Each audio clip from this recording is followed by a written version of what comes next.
There are moments when the walls of Windsor Palace seem to whisper history. One such night, the grand hall stood silent, not in ceremony, but in truth. Behind those gilded doors, Prince William and Princess Catherine faced something far heavier than crowns or duty. A truth long buried in grief and royal secrecy. The truth about Diana. It wasn't a conversation about legacy or gossip. It was a confrontation with the past. The mother whose light still flickered in every photograph, every headline, every heart that remembered her. And for the first time, William wasn't the future king. He was just a son, standing where his mother once dreamed, and where her silence still lingered.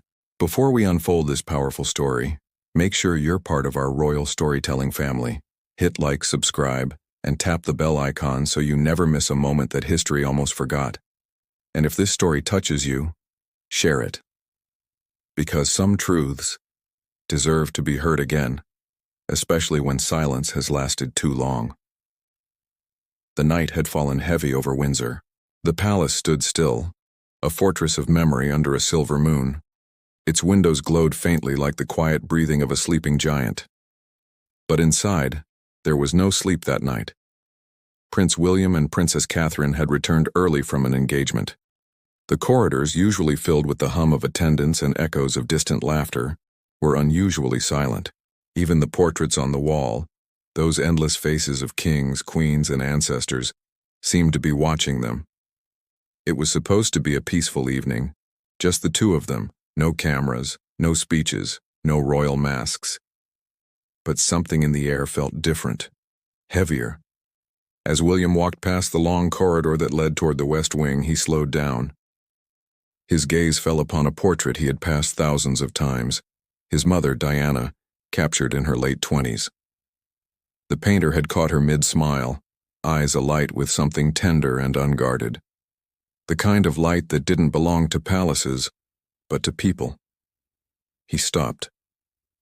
Catherine, noticing his stillness, joined him. "You always pause here," she said softly, her voice gentle as candlelight. He nodded. "It's strange, Kate. Sometimes I feel like she's still trying to say something." The silence between them deepened. The ticking of an old clock in the hallway seemed almost too loud. William's thoughts began to drift, back to those hazy days of childhood, when the palace felt enormous, lonely, and cold. He remembered running through these same corridors, clutching his brother's hand, trying to escape the noise of adult conversations that never seemed to end. He remembered the softness of his mother's arms, her laugh, her defiance, her warmth. But then, the flashbulbs, the headlines, the long car ride that never came back. "Sometimes," he whispered, "I wish she could have met the kids. She would have loved them, wouldn't she?" Catherine smiled faintly. "She would have adored them. George has her spirit. Charlotte has her kindness. And Louis, well, he has your mother's sparkle when he smiles." William looked away, blinking. The memories were beautiful, but they ached.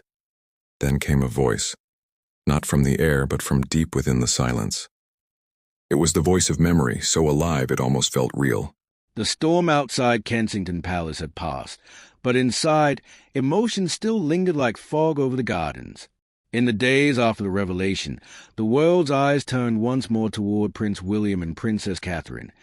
Not for scandal this time, but for something deeper, something profoundly human. Reporters camped outside the gates. Commentators filled hours of airtime with speculation.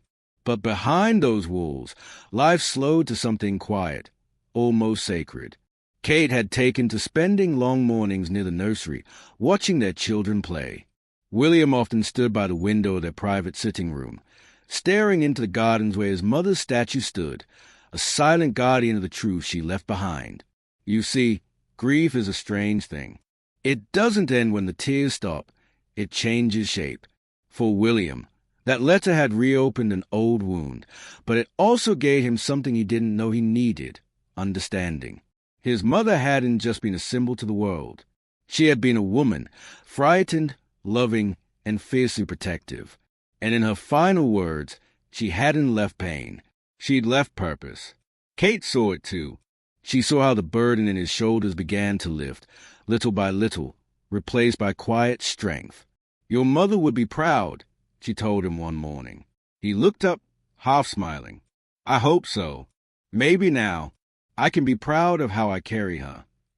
Days turned into weeks, and the royal family, usually known for silence, began to change its tone. Kensington released more of Diana's archived letters, photographs, and unseen notes, this time framed not as history, but as heritage. For the first time, the royal household spoke openly about emotional legacy, about healing, about how even the monarchy must learn to confront its humanity. It wasn't about rebellion. It was about remembrance. And people felt it.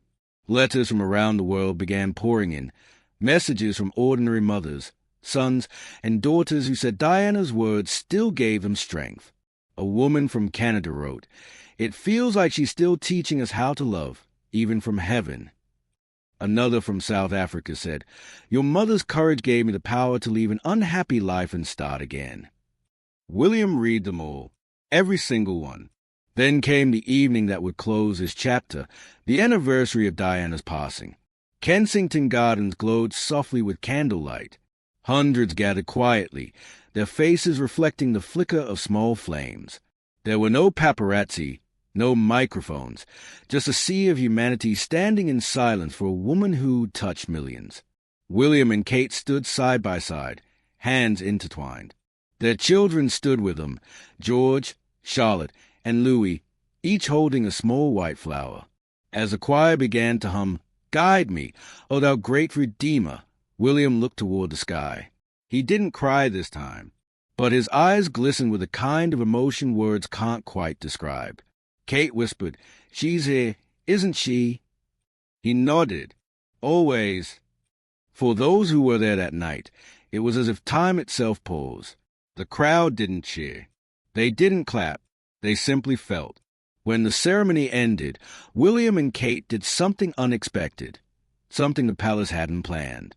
They walked down from the platform and began greeting people one by one. A little girl, no older than 8, handed Kate a hand-drawn picture of Diana surrounded by stars. "She's my angel, too," the girl said. Kate knelt down, smiled gently, and whispered, "She still is, sweetheart, for all of us." Later, as a couple walked back through the courtyard, the palace loomed behind them, not cold, not distant, but alive. Alive with memories, love, and the quiet resilience of a family that had faced truth and chosen compassion over pride. William stopped for a moment, looking back at the glowing windows. "You know," he said softly, "I used to think walking out of Kensington that night was the hardest thing I'd ever done." Kate tilted her head. "And now," he smiled, "now I think it was the beginning of finally walking back in, as myself." And maybe that's a lesson in all of this, that even in palaces built of stone and tradition, the truest strength is tenderness, that every royal, beneath the titles and the formality, carries a heart that beats like yours, like mine. The letter didn't divide them. It brought them closer. It didn't expose weakness. It revealed truth. And on that quiet night in Kensington, as the candle slowly faded, one thing became clear. Love had never truly left the palace. Sometimes, the stories we hear about royalty sound distant, like fairy tales behind velvet ropes. But nights like this remind us that the crown doesn't shield anyone from heartbreak or from hope. What did you feel hearing this story tonight? Do you believe Diana's legacy still guides her sons, and maybe, just maybe, helps them love more deeply because of what she endured? We'd love to hear your thoughts in the comments below. If this story touched your heart, don't forget to like, subscribe, and share it with someone who still believes that even inside the grandest palaces, humanity always finds a way to shine through. Thank you for watching, and until next time, remember, every royal story is really just a human one, wearing a crown of truth. Crown. The following evening, Windsor Palace glowed beneath a soft rain. The courtyard stones shimmered like mirrors of memory. Inside, the halls were quieter than ever, but this time, the silence didn't ache. It listened. William walked slowly toward the grand staircase, his footsteps echoing lightly. The letter was safely tucked in his jacket pocket, close to his heart. Every word of it had settled into him, not like history, but like healing. Catherine followed behind, watching him with quiet pride. She had seen this transformation, the way grief had finally found its voice, the way the boy who once lost his mother had found peace as a man, a husband, a father. They stopped beneath the portrait of Diana once more. The same warm smile, the same eyes that seemed to know more than they should. William stood there for a long time, breathing in the memory. "You know," he said softly, "for years I tried to live the way the world expected me to. But that letter, it made me realize she didn't want that. She wanted me to feel, to live." Catherine smiled. "And you lead with your heart. Will, that's a legacy living through you." He looked up at the portrait again. "Do you think she'd be proud?" Catherine didn't hesitate. "She already is." The rain outside began to tap against the tall windows, soft, rhythmic, almost like applause. In that moment, William closed his eyes, and for the first time in a very long while, he didn't see paparazzi flashes or royal duty. He saw his mother, laughing, running barefoot through the grass, calling his name. The world called her the people's princess, but to him, she was something far simpler and far greater. She was home. He whispered under his breath, "Thank you, Mom." Catherine stepped closer, her hand resting gently on his shoulder. The two of them stood in silence, two hearts, one past, one future, both bound by love. The silence wasn't heavy anymore. It was full of memory, forgiveness, and grace. Later that night, William placed Diana's letter in the royal archive, not hidden away this time, but preserved with a note, a mother's truth, to guide, not to grieve. It was his quiet promise that her story would never again be whispered behind closed doors, but remembered with light. Outside, the clouds parted. A sliver of moonlight streamed through the palace window, falling across Diana's portrait.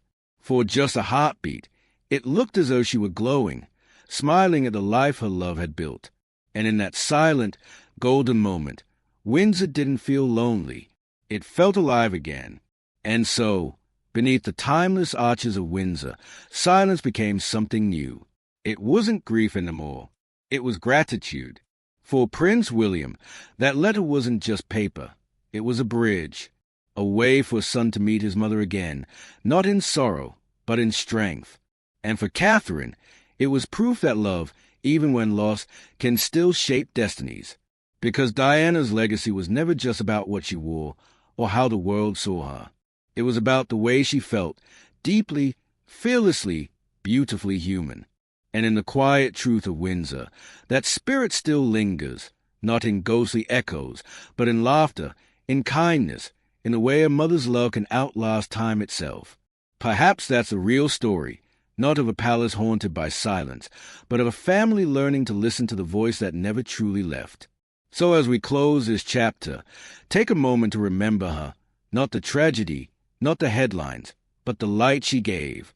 Because somehow she's still here in every act of grace, every smile that refuses to fade. Sparkles, if the story moved you, don't leave without joining us. Hit like, tap subscribe, and ring that bell, because more untold royal moments, stories of love, loss, and legacy are waiting right here. And tell us in the comments, what would you say to Diana if you had just 1 minute with her?